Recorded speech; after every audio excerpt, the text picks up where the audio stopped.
এটি লালমনিরহাটের শিক্ষক আরিফুল ইসলামের বাড়ি। যে বাড়িতে একসময় ছিল কর্মচাঞ্চল্য, সেই বাড়িতেই এখন শোকের আবহ। প্রিয় মানুষটিকে হারিয়ে স্বজনদের চোখে মুখে কেবলই শোক আর হতাশা। গত 1 আগস্ট আদিতমারী উপজেলার দুর্গাপুর ইউনিয়নের গন্ধমরুয়া এলাকায় হামলার শিকার হন লালমনিরহাট সরকারি টেকনিক্যাল স্কুল অ্যান্ড কলেজের শিক্ষক আরিফুল ইসলাম। পরিবারের অভিযোগ, অনলাইন জুয়া ও সামাজিক অপরাধের বিরুদ্ধে প্রতিবাদ করায় চিহ্নিত জুয়ারি রহিদুল ও তার সহযোগিতার হামলার শিকার হন আরিফুল। গুরুতর আহত অবস্থায় প্রথমে স্থানীয়ভাবে চিকিৎসা দেয়া হলেও পরে উন্নত চিকিৎসার জন্য তাকে ঢাকায় নেওয়া হয়। দীর্ঘ 20 দিন মৃত্যুর সঙ্গে লড়াই করে গত শুক্রবার সন্ধ্যায় চিকিৎসাধীন অবস্থায় মারা যান শিক্ষক আরিফুল। প্রতিবেশীদের কাছে তিনি ছিলেন অত্যন্ত শান্ত, ভদ্র এবং অন্যায়ের বিরুদ্ধে সোচ্চার একজন মানুষ। তার এমন মৃত্যু কোনোভাবেই মেনে নিতে পারছেন না স্বজনরা। ফুলের মতন ছেলে মনে হয় আমাদের এই এলাকায় নাই, আর একদম খুবই ভালো ছেলে, অত্যন্ত ভালো। 2টো বাচ্চা আছে, ওর ওয়াইফ আছে, ওর ধর কোনো ব্যবস্থা ঠিক মতন নেয়, আর এই ফ্যামিলিটা একবার ধ্বংস হয়ে গেছে একবারে। পুলিশের ভূমিকা আমরা এখানে কিছুই দেখতেছি না। তার কারণ ঘটনা হওয়ার আজকে 27 দিন হলো, কিন্তু ঘটনাস্থলে পুলিশ কোনদিন আসেও নাই। বরংস পুলিশ ওখান থেকে আমার বাবা হুমকি দেয় যে আমরা নাকি ওদের ধান এগুলো সব কিছু বিক্রি করতেছি। ঘটনাস্থলে আসবে, যে তদন্ত করবে যে সঠিক সত্য কি মিথ্যা, সেটা তো পুলিশ করে না। পুলিশ থানায় বসে থাকিয়ে আমার বাবাকে হুমকি দেয়। এর কারণ কি? সন্তান হারানোর বেদনা কতটা গভীর তা মায়ের চোখের পানিই যেন বলে দিচ্ছে। ছেলেকে আর কোনোদিনই ফিরে পাওয়া যাবে না, এই বাস্তবতা মেনে নিতে পারছেন না তিনি।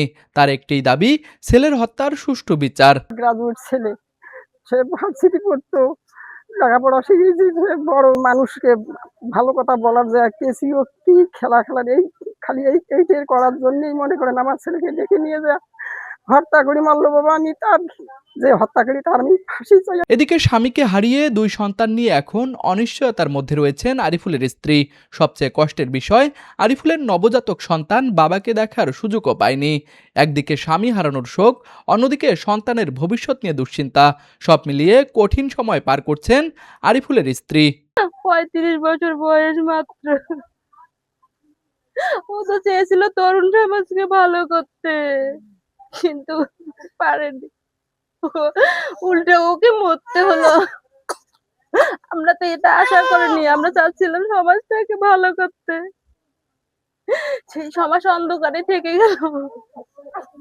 এখন রাষ্ট্রের কাছে, সরকারের কাছে চাই আমার স্বামীর হত্যার বিচার চাই, তাদের আমি ফাঁসি চাই। স্বজনদের এমন অসহায় অবস্থায় বুধবার তাদের পাশে দাঁড়ান দুর্যোগ ব্যবস্থাপনা ও ত্রাণমন্ত্রী অধ্যক্ষ আসাদুল হাবিব দুলু। পরিবারের সদস্যদের সঙ্গে দেখা করে তাদের সান্ত্বনা দেন মন্ত্রী। এ সময় কথা বলেন স্বজনদের সঙ্গে, শোনেন তাদের কষ্ট ও প্রত্যাশার কথা। শুধু বিচার নিশ্চিত করার আশ্বাস নয়, আরিফুল ইসলামের পরিবারের পাশে থাকার কথাও জানান ত্রাণমন্ত্রী।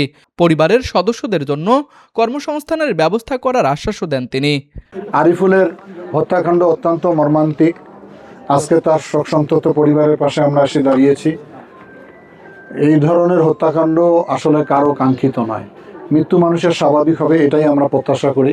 কিন্তু সমাজে কিছু দুষ্কৃতিকারী যারা সমাজকে নষ্ট করে, সমাজের বন্ধনকে ধ্বংস করে, তারাই এই কাজের সঙ্গে জড়িত ছিল। সবচেয়ে বড় জিনিস হচ্ছে যে আজকে এই পরিবারটা অসহায় হয়ে গেছে। তার 2টি ছোট বাচ্চা, সবশেষ ছোট বাচ্চাটা সে বাবাকে দেখতে পারেনি। তাদের যাতে কর্মসংস্থানের ব্যবস্থা করা যায় সেটার ব্যবস্থা আমরা করব। এবং আবারও বলি আমি যে যারা এই সমাজের আইন শৃঙ্খলা নষ্ট করে দিচ্ছে, যারা সামান্য ঘটনাকে বিশাল আকার তৈরি করার চেষ্টা করছে, তারা সমাজের শত্রু, দেশের শত্রু। তাদের ব্যাপারে আমাদের কোনো ছাড় হবে না। আরিফুল ইসলামের স্বজন ও এলাকাবাসীদের এখন একটাই দাবি, দ্রুত এই হত্যাকাণ্ডের বিচার সম্পন্ন করে দোষীদের দৃষ্টান্তমূলক শাস্তি নিশ্চিত করতে হবে। লালমনিরহাট প্রতিনিধি খায়রুল ইসলামের পাঠানো তথ্যচিত্রে তুষার আচার্য, ডেস্ক রিপোর্ট, RCTV।